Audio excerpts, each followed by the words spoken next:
আমরা গত ক্লাসে শিখেছিলাম কি, যে ব্যঞ্জন বর্ণ এবং স্বরবর্ণের মিশ্র উচ্চারণ, যে ব্যঞ্জন বর্ণ এবং স্বরবর্ণের যে সংমিশ্রণ, এটা আমরা কি অলরেডি শিখেছি। তাহলে আজকে যে জিনিসটা শিখবো মোস্ট ইম্পর্টেন্ট, এটা হচ্ছে কি বাচ্চিম, যেটা আমাকে কি কোরিয়ান পড়তে গেলে জানতেই হবে। তাহলে দেখেন, আমরা আর কথা না বাড়িয়ে আমরা মূল ক্লাসে যাচ্ছি। তাহলে দেখেন, বাচ্চিম বাচ্চিম কাকে বলে? যে কোনো শব্দে স্বরবর্ণের নিচে যদি ব্যঞ্জন বর্ণ থাকে তাকে কি বলা হয়? বাচ্চিম বলা হয়।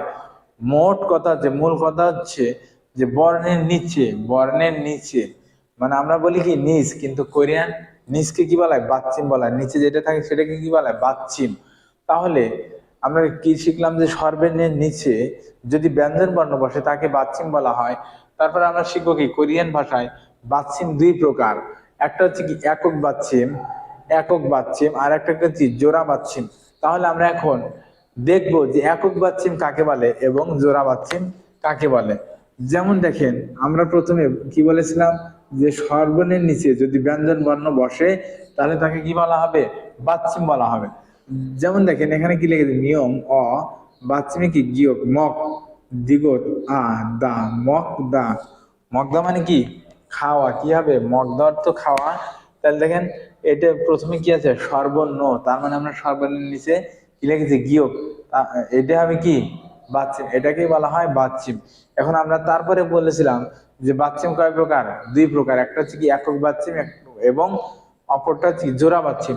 তাহলে আমাদের স্বরবর্ণের নিচে যদি একটা মাত্র ব্যঞ্জন বর্ণ থাকে সেটা হবে কি? একক বাচ্চিম। আর যদি কি থাকে? জোড়া বাচ্চিম। কাকে বলবো? যে দুইটি ব্যঞ্জন বর্ণ যদি নিচে থাকে তাহলে আমরা তাকে কি বলবো? জোড়া বাচ্চিম বলবো। যেমন দেখেন, এটা কি বলা হয়? বিয়োগ। আমরা বিয়োগ আ বা বাচ্চিমের সাংবিয়োগ। তাহলে দেখেন, এটা কি হবে? ফাঁক। ফাঁক মানে কি? বাহির। ফাঁক অর্থ কি? বাহির। একটু স্টপ করো, তো স্টপ করো, একটু স্টপ করো। তাহলে আমরা একক বাচ্চিম কি বলবো? যে নিচে যদি একটা মাত্র ব্যঞ্জন বর্ণ থাকে সেটাকে হবে একক বাচ্চিম, এবং স্বরবর্ণের নিচে যদি দুইটা ব্যঞ্জন বর্ণ থাকে তাহলে তাকে আমরা কি বলবো? জোড়া বাচ্চিম। তাহলে এখন দেখেন, তাহলে আমরা একক বাচ্চিম এবং কি জোড়া বাচ্চিম বুঝেছি। এখন দেখেন, এখন কথা হচ্ছে যে যখন জোড়া বাচ্চিম থাকবে এটা কি একক বাচ্চিম। দেখুন দেখেন, এটাকে মক দা অর্থ কি? খাওয়া। মিয়ম অ ম জিয়ক মক, দিগত দা মক দা খাওয়া, থার্সত মানে পাঁচ, বাক মানে কি? বাহির। এখন দেখেন, এখানে জোড়া বাচ্চিম লেখা আছে, যে জোড়া বাচ্চিমের স্বরবর্ণের নিচে যদি দুইটি ভিন্ন ব্যঞ্জন বর্ণ থাকে তবে তাকে কি বলা হয়? জোড়া বাচ্চিম বলা হয়। তাহলে দেখেন, জোড়া বাচ্চিম যেমন মান্থা। মান্থা মানে কি? অনেক। আন্দা। আন্থা মানে কি? বসা। অপ্দা মানে কি? নাই। যেমন দেখেন, এখানে আমি বোঝাচ্ছি, মান্থা মানে কি? বেশি। মান্দা মানে কি? বেশি। তাহলে এখন এখানে একটা কথা হচ্ছে, দেখেন এখানে কি আছে? দুইটি দুইটি ভিন্ন ব্যঞ্জন বর্ণ যখন থাকবে তখন এটা হবে কি? জোড়া বাচ্চিম। এটা কি হবে? জোড়া বাচ্চিম। তাহলে মান্থা মানে কি? বেশি। তারপর দেখেন, আন্দা মানে কি? আন্দা মানে বসা।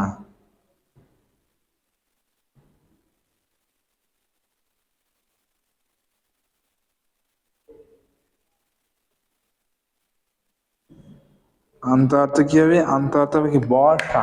তাহলে এখন এখানে একটা রুলস আছে, বাচ্চিমের একটা রুলস আছে, যে যখন কি থাকবে? জোড়া বাচ্চিম থাকবে। যখন জোড়া বাচ্চিম থাকবে তখন কি হবে? তখন দুইটা উচ্চারণ করা যাবে না। তখন কি করতে হবে? যে কোনো বর্ণের একটা উচ্চারণ করতে হবে। তাহলে দেখেন, এখানে কি আছে? নিয়ন হিয়ত আছে বা নিয়ন জিয়ত আছে। তাহলে আমরা কি করব? কোনটা উচ্চারণ করব? আমরা উচ্চারণ করব কোনটা? সামনে যেটা আছে। তাহলে দেখেন, কি বলেছিলাম? যে যখন জোড়া বাচ্চিম থাকবে, জোড়া বাচ্চিমের ক্ষেত্রে দুইটা নিচে যে দুইটা বর্ণ আছে, দুইটা বর্ণ কি করা যাবে? উচ্চারণ করা যাবে না। যে কোনো একটা বর্ণের উচ্চারণ করতে হবে। তাহলে সেক্ষেত্রে এখানে নিয়মের নিচে কি আছে? নিয়ন এবং কি আছে? হিউত আছে। নিয়ন এবং হিউত আছে। তাহলে সেক্ষেত্রে আমরা কি করব? কোনটার উচ্চারণ করব? নিয়নের উচ্চারণ করব। সামনে যেটা থাকবে সেটার উচ্চারণ করব। তাহলে দেখেন কি হবে? মান্দা। তার মানে হিয়ত কি হবে? বাদ যাবে। তারপরে এখানে কি বাদ যাবে? জিয়ত বাদ যাবে। আন্দা। আন্দা মানে কি? বসা। তাহলে দেখেন এটা আসলে আপনারা বুঝতে পারবেন না, আমি একটা সিস্টেম রেখে দিচ্ছি, যদি এই রুলস যদি ফলো করেন তাহলে আপনার জন্য বুঝতে সহজ হবে। যেমন দেখেন এখানে বলা হয়েছে যে বাচ্চিমে যদি রিউল গিয়োগ, রিউল মিয়ম, রিউল ফিয়োগ এই তিনটি যদি বাচ্চিম হিসাবে থাকে তাহলে সবসময় ডানেরটা উচ্চারিত হয়, অন্যান্য ক্ষেত্রে বামেরটা উচ্চারিত হয়। তাহলে আমি এখানে আপনাদেরকে লেখা দেখাচ্ছি, এখানে বাচ্চিমে কি আছে, রিউল গিয়োগ, এটা কি রিউল গিয়োগ, রিউল মিয়ম এবং রিউল ফিউ। মানে এখানে বলা হয়েছে যে শুধুমাত্র বাচ্চিমে যদি রিউল গিয়োগ, রিউল মিয়ম, রিউল ফিউ শুধুমাত্র যদি বাচ্চিমে এই তিনটা থাকে তাহলে সেক্ষেত্রে আমরা কি করব, সামনেরটা কি করব, বাদ দিব, আমাদের উচ্চারিত হবে কোনটা, ডানেরটা। যেমন দেখেন আমি একটা এখানে উদাহরণ দিচ্ছি যে ইক, এখানে কি আছে রিওল এবং গিয়োগ, ইক দিগত আর দা, ইক দা, ইক দা মানে কি পড়া। তাহলে কি বলেছিলাম যে বাচ্চিমে মানে নিচে যদি শুধুমাত্র এই তিনটের যে কোনো একটা জোড়া বাচ্চিম হিসেবে থাকে তাহলে আমরা কোনটা উচ্চারণ করব, ডান পাশেরটা উচ্চারণ করব, সামনেটা কি বাদ যাবে। তাহলে দেখেন এখানে আমরা কি করব, গিয়োগটা কি রিওলটা কি করব, বাদ দিব, তাহলে আমরা উচ্চারণ করব কোনটা, গিয়োগ, ইক দা। ইক দা মানে কি পড়া, ঠিক আছে, ইকদা মানে পড়া। তারপরে দেখেন আম, এখানে কি লিখেছি আমরা, এখানে লিখবো আমরা আম, রিওল এবং কি মিয়ম। তাহলে এখানে দেখেন আমরা কোনটার উচ্চারণ করব, আমরা বলেছিলাম কি যে রিওল গিয়োগ, রিওল মিয়ম এবং রিওল ফিয়ব যদি থাকে তাহলে আমরা সেক্ষেত্রে কি করব, যে সামনেটা বাদ দিব, তাহলে এই ক্ষেত্রে আমরা কি করব, রিওল বাদ দিব এবং আমরা উচ্চারণ করব মিয়মের উচ্চারণ করব। এবং দেখেন এখানে আর বাকি সব ক্ষেত্রে হচ্ছে কি যে রিওল গিয়োগ, রিওল মিয়ম, রিওল ফিয়ব ছাড়া যেটা থাকবে সেটা আমরা কি করব, সামনে যেটা থাকবে এটা আমরা উচ্চারণ করব। যেমন দেখেন এখানে আমরা কি লিখেছি, আন, নিয়ন এবং কি লিখেছি জিওন, আন্দা তার মানে বসা। আমরা কি বলেছিলাম যে রিওল গিয়োগ, রিওল মিয়ম এবং রিওল ফিয়ব এই তিনটা ব্যতিক্রম যেটাই কি আসবে বাচ্চিমে আসবে সেক্ষেত্রে আমরা কি করবো, সামনেরটা উচ্চারণ করব এবং ডানেরটা কি করব, বাদ দিব। আর ওই তিনটার ক্ষেত্রে কি করব, সামনেরটা বাদ দিব এবং ডান পাশেরটা উচ্চারণ করব এবং এই ক্ষেত্রে কি করব, সামনেরটা উচ্চারণ করবো, ডানেরটা বাদ দিব। তাহলে এখানে কি হবে, আন্দা, জিয়ত কি হবে, বাদ যাবে, তাহলে আন্দা, আন্দা মানে কি বসা। তারপরে দেখেন আন্দা মানে বসা এবং এখানে আর একটা লিখতেছি অব, রি হলে নিচে কি আছে বিয়োগ এবং কি আছে শিওত, অব দা, অব দা মানে কি নাই বা অস্তিত্ব নেই। তাহলে এখানে বাচ্চামে কি আছে, বিয়োগ আছে এবং কি আছে শিওত আছে। তাহলে সেই ক্ষেত্রে আমরা কি করব, যে আমরা আগে হিসাব করব যে রিয়েল মিয়ম, রিয়েল বিয়োগ এবং রিয়েল ফিউ এই তিনটার যে কোনো একটা আছে কিনা, যদি না থাকে তাহলে আমরা সেক্ষেত্রে সামনেটা কি করবো, উচ্চারণ করবো। তাহলে কি হবে, অফ শিওত বাদ যাবে, অফ দা, অফ দা মানে কি নাই, অফ দা মানে নাই। তারপরে দেখেন মানথা, এখানে কি লিখেছি মিয়ম, মিয়ম, মিয়মের পরে আমরা নিয়ন এবং হিয়ত লিখেছি, মানথা মানে কি বেশি। তাহলে এখানে দেখেন বাচ্চা জোড়া বাচ্চা হিসেবে কি আছে, নিয়ন আছে এবং কি আছে হিয়ত আছে। তাহলে আমরা সবসময় হিসাব করব যে ওই তিনটের ব্যতিক্রম মানে রিয়েল গিয়ক, রিয়েল মিয়ম এবং রিয়েল ফিয়পের ব্যতিক্রম যেটাই থাকুক না কেন আমরা সামনেটা উচ্চারণ করব আর এটা কি হবে, বাদ যাবে পরেরটা। তাহলে এটা কি হবে, মানথা, মানথা মানে কি বেশি, আনথা মানে কি বসা, অব দা মানে কি নাই। আশা করি আমরা এই জিনিসটা বুঝতে পেরেছি। এখন দেখেন আরেকটা জিনিস আপনাদেরকে জানতে হবে, যে জিনিসটা জানতে হবে, যেমন আমরা এখানে কি লিখেছি, মগ দা লিখেছি, কি লিখেছি মগ দা। তাহলে এখানে বাচ্চামি কি আছে, গিয়ক আছে। এখন আপনি বলতে পারেন যে স্যার আমি এই বর্ণটা নিচে কেন লিখবো, আমি এই বর্ণটা কি পাশাপাশি লিখতে পারতাম। আমাদের এইভাবে প্রশ্ন আসে না যে এটা কেন নিচে লিখলাম, এটা তো আমরা কি পাশাপাশি লিখতে পারতাম, তাহলে পাশাপাশি কেন হলো না। এখানে একটা নিয়ম আছে দেখেন, এই নিয়মটা আপনারা সবাই স্মরণ রাখবেন যে যদি মাত্র যে আপনি কোরিয়ান কোনো শব্দ লিখতে গেলে, এটা সুন্দরভাবে খেয়াল করেন যে কোরিয়ান কোনো শব্দ লিখতে গেলে যে লাস্টের যে কি আছে ব্যঞ্জন বর্ণ আছে, লাস্ট ব্যঞ্জন বর্ণের সাথে যদি স্বরবর্ণ না থাকে তাহলে সেক্ষেত্রে সেই ব্যঞ্জন বর্ণ পাশাপাশি বসতে পারে না, সেটা অবশ্যই কোথায় যায়? বাচ্ছিমে যায়। যেমন দেখেন আমি আপনাদেরকে একটা জিনিস বোঝাচ্ছি। যেমন আমরা দেখেন কি লিখেছি, সাপোজ আমরা লিখেছি আম, স্বরে আ আর ম, আম। তাহলে দেখেন এখানে স্বরে কি বলছিলাম, কি যে শব্দ লিখিতে গেলে লাস্টের ব্যঞ্জন বর্ণ। তাহলে দেখেন এখানে কি লিখেছি স্বরে আ, স্বরে কি স্বরবর্ণ, এবং লাস্টে কি লিখেছি নিয়ম, তার মানে কি এটা ম, এটা কি ব্যঞ্জন বর্ণ। তাহলে বলছি যে শব্দের লাস্টের যে ব্যঞ্জন বর্ণ সেটার সাথে যদি স্বরবর্ণ, স্বরবর্ণ মানে আকার উকার ঋষিকার যদি না থাকে, তাহলে সেটা কি করব, সেটাকে বলে স্বরবর্ণ। সেটা যদি না থাকে তাহলে আমাদের বাংলা রুলস অনুযায়ী, তার মানে দেখেন আগে বলে নিচ্ছি যে মিএমের সাথে কি নেই, আকার উকার ঋষিকার কোনো স্বরবর্ণ নেই। তাহলে এটা যদি না থাকে তাহলে আমরা বাংলা রুলস অনুযায়ী এটা আমরা পাশাপাশি লিখতে পারি। যেমন স্বরের পাশে কি লিখেছি, আম লিখেছি, কিন্তু কোরিয়ান রুলস অনুযায়ী এটা কোনো সময় পাশাপাশি লেখা যাবে না। কি হবে না, কোরিয়ার পাশাপাশি এটা কোনো সময় হবে না। তাহলে কি হবে, এটা নিশ্চয়ই কোথায় যাবে, বাচ্চিমে যাবে। তাহলে এখন আমরা যদি আম লিখি, এটা কি লিখেছি স্বরে আম, তাহলে আমাদের হওয়ার কথা ছিল কি, মিয়মটা আমরা কোথায় লিখবো, এই পাশে লিখবো, এরকম হওয়ার কথা ছিল। বাট কি বলেছি যে মিয়মের সাথে কোনো স্বরবর্ণ নেই। তাহলে যদি কোনো স্বরবর্ণ না থাকে তাহলে সেটা কি পাশাপাশি বসতে পারে না, সেটা কোথায় যাবে, বাচ্চিমে যাবে। তাহলে আমরা এই নিয়মটা পাশাপাশি লিখবো না, পাশাপাশি না লিখে এটা আমরা কোথায় দিব, বাচ্চিমে দিব। তাহলে কি বলেছি যে কোন শব্দ লিখতে গেলে যে লাস্টের যে ব্যঞ্জন বর্ণ থাকবে সেই ব্যঞ্জন বর্ণের সাথে যদি কোনো স্বরবর্ণ না থাকে, কোরিয়ান রুলস অনুযায়ী সেটা পাশাপাশি বসতে পারে না, সেটা অবশ্যই কোথায় যাবে, বাচ্চিমে যাবে। আচ্ছা ভিডিও পাস করো।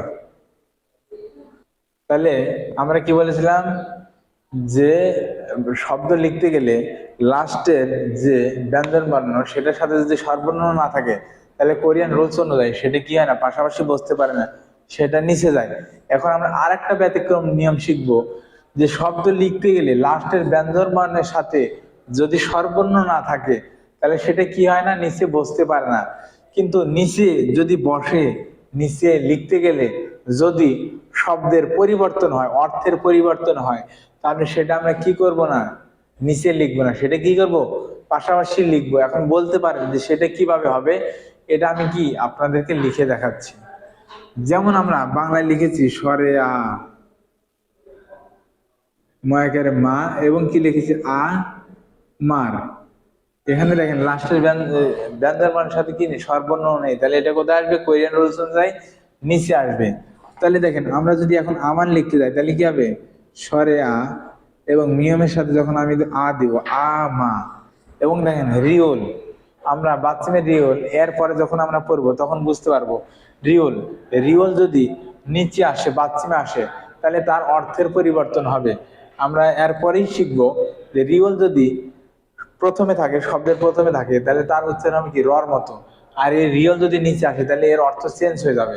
এখন দেখেন আমি যদি রিয়লটা নিচে দিই তাহলে কি হবে, ল হয়ে যাবে, তাহলে আমি আমাল, কি হবে আমাল।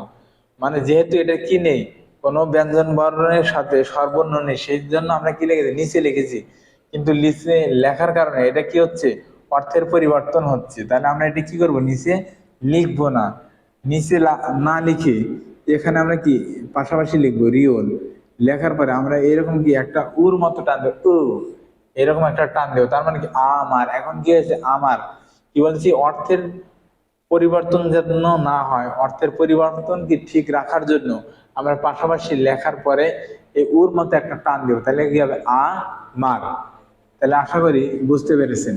এখন দেখেন তাহলে আমরা কি শিখেছি, বাচ্চিম কাকে বলে, বাচ্চিম কয় প্রকার, একক বাচ্চিম কি, জোড়া বাচ্চিম কি, ঠিক আছে। যেমন দেখেন আপনাদের হয়তো স্মরণ আছে কি না জানি না, কিন্তু এর মধ্যে আমি একটা ভুল বলেছিলাম। এই জিনিসটা দেখেন প্রথম দিকে বলেছিলাম, কিন্তু এখন আমার স্মরণ হইলো।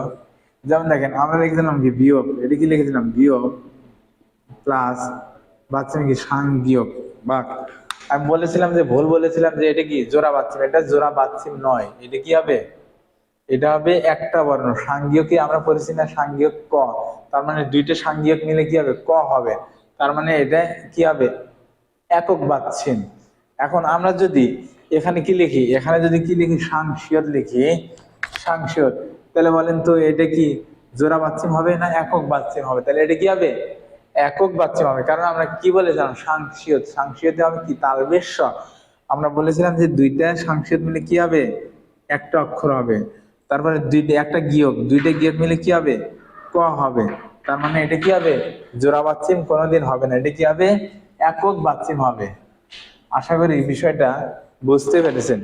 এখন দেখেন আমরা যে জিনিসটা নিয়ে আলোচনা করব এটা হচ্ছে কি মোস্ট ইম্পর্টেন্ট। যেমন দেখেন আমরা উপরে পড়েছি, এরপরে পড়বো যে বিভিন্ন বর্ণের বাচ্চিমের উচ্চারণ পদ্ধতি। যেমন দেখেন এখানে বলা হয়েছে গিয়ক থেকে শুরু করি। গিয়ক, গিয়ক যদি শব্দের শুরুতে বসে তাহলে তার উচ্চারণ হবে কার মতো? তার উচ্চারণ হবে কার মতো? খর মতো। যেমন দেখেন এখানে আমরা কি লিখেছি, এখানে দেখেন কি লিখেছি গিয়ক, গিয়কের উচ্চারণ আমরা কি বলছি? গ। তাহলে গিয়ক প্লাস আ দ্বিগত আ দা, তার মানে উচ্চারণ হওয়ার কথা ছিল গা দা, কি গা দা। কিন্তু বলা হচ্ছে যে গিয়ক যদি শব্দের প্রথমে আসে তাহলে তার উচ্চারণ গর মতো না হয় কার মতো হবে? খর মতো। দেখেন তাহলে কি হবে? খা গিয়ক প্লাস আ খা দ্বিগত আ দা, খাদা। খাদা মানে কি? যাওয়া। এখন দেখেন এই গিয়ক যদি শব্দের কি থাকে? মাঝখানে থাকে, মাঝে বা শেষে থাকে, তাহলে তার উচ্চারণ হবে কি? গর মতো। মানে মনে রাখবেন যে প্রথমের পরে যেখানেই থাকুক সেটা কি হবে? গর মতো উচ্চারণ হবে। তাহলে দেখেন এখানে কি লিখেছে গিয়কে আ গা প্রথমে থাকার কারণে কি হবে? খ হবে, এবং মাঝে লেখার কারণে কি হবে? গু। খা গু। তাহলে খাগু মানে কি? ফার্নিচার। গিয়কে আ গা গিয়ক উ গু খাগু, খাগু মানে কি? ফার্নিচার। তারপর দেখেন গিয়ক যদি বাচ্চিমে থাকে মানে নিচে থাকে তাহলে তার উচ্চারণ কি হয়ে যাবে? চেঞ্জ হয়ে যাবে। তাহলে দেখেন যে মিয়ম কি লিখেছে? মিয়ম অ ম, বাচ্চিমে কি আছে? গিয়ক আছে। তাহলে যখন এটা নিচে আসবে মক, তারপরে দ্বিগত প্লাস আ দা মগদা, মগদা মানে কি? খাওয়া। তার মানে গিয়ক যখন নিচে আসবে তখন এটার উচ্চারণ হবে কি? কর মতো।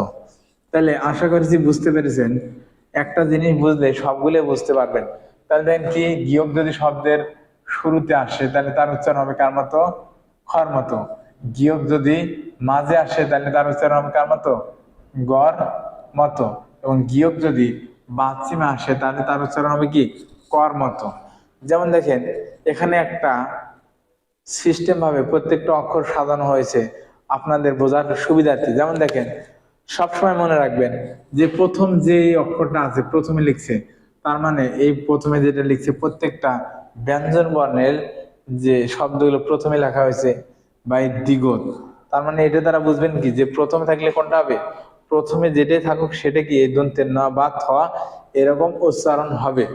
এবং দেখেন এই পিছনে যেটা লিখছে এটা লিখছে বা এটা লিখছে, পিছনে যেটা থাকবে এটা ভাববেন কি যে মাঝখানে বা শেষে যদি থাকে তাহলে কি হবে? গয়ের মতো উচ্চারণ হবে। বা মাঝখানে বা শেষে যদি থাকে কি হবে? দন্তের নর মতো হবে। এবং আর একটা জিনিস মনে রাখবেন যেগুলো শুধুমাত্র নিচে আছে ক দন্তের ন বা ত, তারপর দেখেন এই যে ল ম যেটা নিচে আছে, তার মানে বুঝবেন যে নিচে মানে বাচ্চিমে গেলে তার উচ্চারণ কিরকম হবে? সেরকম হবে। যেমন দেখেন তাহলে নিয়ন, নিয়নে দেখেন নিয়নে বলা হয়েছে নিয়ন যদি শব্দের শুরুতে থাকে তাহলে তার উচ্চারণ কার মতো? দন্তের মান, দন্তের ন। যেমন নিয়ন আ না বাচ্চিমে রিয়ল নাল, নাল মানে কি? দিন। তারপর দেখেন শব্দের শেষে বা মাঝে যদি উচ্চারণ হয় তাহলে তার উচ্চারণ কি? দন্তের নর মতো ও নুল, ও নুল, অনুল মানে কি? আস। এবং নিচে যদি থাকে তাহলে তার উচ্চারণ হবে কার মতো? দন্তের নর মতো নিয়ন উ নু বাচ্চামে কি? নিয়ন নুন। তারপর দেখেন এখানে আছে কি দ্বিগত, দ্বিগত মানে কি? দ।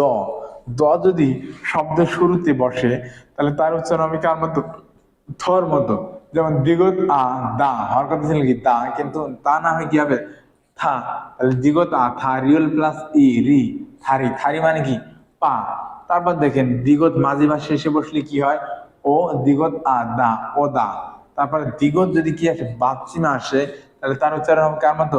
তার মতো মিয়ম ই মি বাচ্চিমের দ্বিগত মিথ্যা, মিথ্যা মানে কি? বিশ্বাস। তারপর দেখেন এখানে কি আছে? রিউল, রিউল যদি শব্দের শুরুতে আসে তাহলে তার উচ্চারণ হবে কার মতো? রর মতো, যেমন রিয়ল ই রি, হিয়ত হান রিহান। তারপর দেখেন এই রিয়ল মাঝে বা শেষে বসলে তাও কি হবে, র হবে, হরি, হরি মানে কি কোমর। কিন্তু শুধুমাত্র এই রিওল যদি কিসে আসে, নিচে আসে, তাহলে র না হয়ে কি হবে, ল হবে। যেমন মিয়ম প্লাস উ মু, বাচ্চামে কি রিওল মূল, মূল অর্থ কি পানি। তারপর দেখেন আমরা পড়বো মিয়ম, পড়বো কি পড়বো মিয়ম। তার মানে দেখেন নিয়মের কোনো সেন্স নেই। নিয়ম প্রথমে বসলেও কি হবে, ম হবে, শেষে বা মাঝে বসলেও কি হবে, ম হবে, এবং বাচ্চিমে আসলেও কি হবে, মর মতো উচ্চারণ হবে। তাহলে দেখেন কি বলেছিলাম যে বিয়োগ যদি শব্দের শুরুতে বসে তাহলে তার উচ্চারণ হবে ব বা ফ, দুইটাই উচ্চারণ করতে পারবেন, ভাব বা বাপ দুইটাই উচ্চারণ করতে পারবেন। এবং বিয়োগ যদি শব্দের শেষে বা মাঝে বসে তাহলে কি হবে, দেখেন বিয়োগ উচ্চারণ হবে, তাহলে আ ব, আ বিয়োগ অ, ব আব, জিয়ত ই জি, আবজি, আবজি মানে কি বা বা। তারপর বিয়োগ যদি বাচ্চিমে আসে তাহলে তার উচ্চারণ কার মতো হবে, পর মতো হবে। যেমন দেখেন ইল ই, আমরা এর আগে কি বলেছিলাম, রিউল যদি বাচ্চিমে আসে তার উচ্চারণ হবে কার মতো, লর মতো। তাহলে ইল গিয়োগ ও গো, বাচ্চিমে কি আছে বিয়োগ, তাহলে বিয়োগ যদি বাচ্চিমে আসে কি হবে, প, তাহলে ইল গোপ, ইল গোপ মানে কি সাপ। এখন দেখেন এখানে আর একটা ব্যতিক্রম নিয়ম আছে, যে ব্যতিক্রম নিয়ম হচ্ছে যে বিয়োগ বাচ্চিমের পরে, শুধুমাত্র বিয়োগ বাচ্চিমের পরে যদি নিউন আসে তাহলে সেই ক্ষেত্রে বিয়োগের উচ্চারণ, বাচ্চিম বিয়োগের উচ্চারণ প না হয়ে তার উচ্চারণ কার মতো হবে, মর মতো হবে। কার মতো হবে, মর মতো হবে। এমনি দা কিভাবে হয়, যেমন দেখেন আমরা কি লিখেছি, বিয়োগ এবং নিয়ন আনি দিগত প্লাস আ দা ইমনি দা। আমরা বলেছিলাম কি যে বাচ্চিমে যদি কি আসে বিয়োগ আসে তাহলে সেক্ষেত্রে বিয়োগের উচ্চারণ কার মতো হবে, পর মতো হবে। কিন্তু এই ক্ষেত্রে একটু ব্যতিক্রম আছে, যে শুধুমাত্র বিয়োগ বাচ্চিমের পরে যদি তার ডান পাশে কি আসে, নিউন আসে, তাহলে বিয়োগ বাচ্চিম বিয়োগের উচ্চারণ পর মতো না হয় তার উচ্চারণ কার মতো হবে, মর মতো হবে। তাহলে কি হবে, ইম, কি হবে, ইম নি দা, ইমনি দা। আশা করি বিষয়টা বুঝতে পেরেছেন। তারপরে দেখেন, তারপরে আমরা করব সবগুলো সেম এইরকম।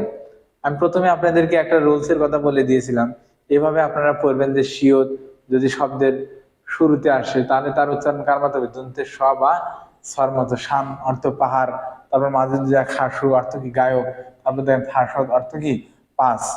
এবং দেখেন এখানে সবগুলো সেম একই রকম, এটা আপনারা দেখলে বুঝতে পারবেন। শুধু একটা ক্ষেত্রে ব্যতিক্রম আছে, যেমন দেখেন ইয়ং, এখানে কি আছে ইয়ং, ইয়ং শুধুমাত্র নিচে উচ্চারণ হয়, ইয়ং এর উচ্চারণ কোথায়, শুধুমাত্র নিচে। কিন্তু আমরা এর আগে বলেছিলাম যে প্রথমে যদি থাকে, আমরা এটা প্রথম ক্লাসেই বলেছিলাম, এটা আর রিপিট করব না, যে পূর্ণাঙ্গ এবং অপূর্ণাঙ্গ এটা রিপিট করার প্রয়োজন নাই। এখন দেখেন শুধুমাত্র কি বলে, ইয়ং যদি কি থাকে, বাচ্চিমে থাকে, সে উপরে যেখানেই থাকুক না কেন তার কোনো উচ্চারণ নেই, এটা শুধুমাত্র উচ্চারণ হবে কোথায়, বাচ্চিমে। যেমন দেখেন আমরা এখানে কি লিখেছি, শিখ দিগত আ দা, বাচ্চা নাকি ইয়ং, তার মানে কি এই ইয়ং এর উচ্চারণ কার মতো, অনুস্বরের মতো। তাহলে কি হবে, শিখ দাং, শিখ দাং মানে কি রেস টু রেন। তারপর দেখেন এখানে আমরা কি লিখেছি, পাং, সাং বিয়োগ আকার কি পাং, এখানে বাচ্চা মেয়ে কি আছে, ইয়ং আছে, তাহলে এটার উচ্চারণ আমাকে আমরা অনুস্বরের মতো, পাং, পাং অর্থ কি পাউরুটি। তার মানে আমরা সহজেই বুঝবো যে ইয়ং উপরে যেখানেই থাকুক না কেন তার কোনো উচ্চারণ নেই, শুধুমাত্র এটা যখন কি আসবে, বাচ্চিমে আসবে, তাহলে এর উচ্চারণ হবে কার মতো, ইয়ং অনুস্বরের মতো। তার মানে এর উচ্চারণ শুধু বাচ্চিমে হবে। তারপরে সব সেম একই রকম, এখানে কোনো ভিন্নতা নেই। যেখানে ভিন্নতা আছে সেখানে একটু আপনাদেরকে দেখাচ্ছি।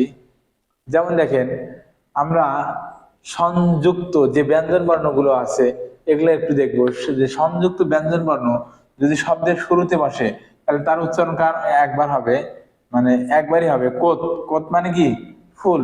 তারপর দেখেন এটা শব্দের শেষে বা মাঝে যদি উচ্চারণ হয়, এটা উচ্চারণ হবে কি দুইবার করে, একটু ধাক্কা দিয়ে উচ্চারণ করতে হবে। যেমন দেখেন আমরা কি বলেছিলাম যে সাং, এটা কি লিখেছি, সাং বিয়োগ, সাং বিয়োগে কি হবে, প, তাহলে সাং বিয়োগ সাথে যখন আমরা ইয়ং দিব তখন কি হবে, পাং, পাং অর্থ হচ্ছে কি রুটি বা পাউরুটি। এখন বলা হচ্ছে যে এই যুক্ত ব্যঞ্জন বর্ণ যদি মাঝে বা শেষে থাকে তাহলে এর উচ্চারণ কি একটু ধাক্কা দিয়ে দুইবার করে উচ্চারণ করতে হবে। যেমন দেখেন কিভাবে হবে, তাহলে আমি একটা উদাহরণ দিয়ে দেখাচ্ছি। যেমন বিয়োগ আ বা সাং বিয়োগ উ, পু দা। তাহলে এখন দেখেন এটার যদি সার্বিক উচ্চারণ করতে ফাপ্পু দা কিভাবে হবে, বলেছিলাম যে সংযুক্ত যে ব্যঞ্জন বর্ণ আছে মাঝে বা শেষে থাকলে এই প কয়বার করে উচ্চারণ হবে, দুবার ধাক্কা দিয়ে উচ্চারণ করতে হবে। যেমন বিয়োগ প্লাস ফা, ফাপ, ফাপ পু দা। তার মানে হচ্ছে কি যে সংযুক্ত ব্যঞ্জন বর্ণ মনে রাখবেন যে সহজভাবে প্রথমে যদি থাকে তাহলে একবার উচ্চারণ হবে এবং মাঝে বা শেষে যদি থাকে তাহলে দুবার করে উচ্চারণ করতে হবে। যেমন ফাপ্পুদা। তারপর দেখেন আজিয়ত আজো সাংসিয়ত ই সি আজস্বী। তাহলে সাংসিয়তকে আমরা কি বলবো, একটু ধাক্কা দিয়ে দুবার করে উচ্চারণ করবো, আজস্বী অর্থ কি চাচা। এখন দেখেন যে বাচ্চিমে যদি সাংগীয়ক যদি বাচ্চিমে আসে তাহলে তার উচ্চারণ কার মত হবে, কর মতই হবে। যেমন ফাঁক, ফাঁক অর্থ কি বাহির। এবং তারপরে আছে দেখেন সাংসিয়ত, সাংসিয়ত যদি প্রথমে বসে তাহলে কি হবে, একবারে উচ্চারণ হবে স্বর মতো। যেমন সাদা, সাদা অর্থ কি সস্তা। তারপর বলছে সাংসিয়ত যদি মাঝে বা শেষে বসে তাহলে কি হবে, দুবার করে উচ্চারণ করতে হবে ধাক্কা দিয়ে, তাহলে কি হবে আদর্শী, আদর্শী মানে কি চাচা। এখন এই সাংসিয়ত যদি কোথায় আসে, বাচ্চিমে আসে, তাহলে তার উচ্চারণ কার মতো হবে, তর মতো হবে। যেমন দেখেন এখানে আছে ই, তারপরে কি লিখেছি সাংসিয়ত, দ্বিগত দা। তাহলে দেখেন এটা কি হবে, ত হবে ইদ্দা, ইদ্দা মানে কি আছে। তার মানে সাংগীয়ক যদি বাচ্চিমে যায় তাও কি হবে, ক হবে। এবং সাংসিয়ত যদি বাচ্চিমে আসে তাহলে কি হবে, ত হবে। আশা করি আজকের ক্লাসটা বুঝতে পেরেছেন। আল্লাহ হাফেজ।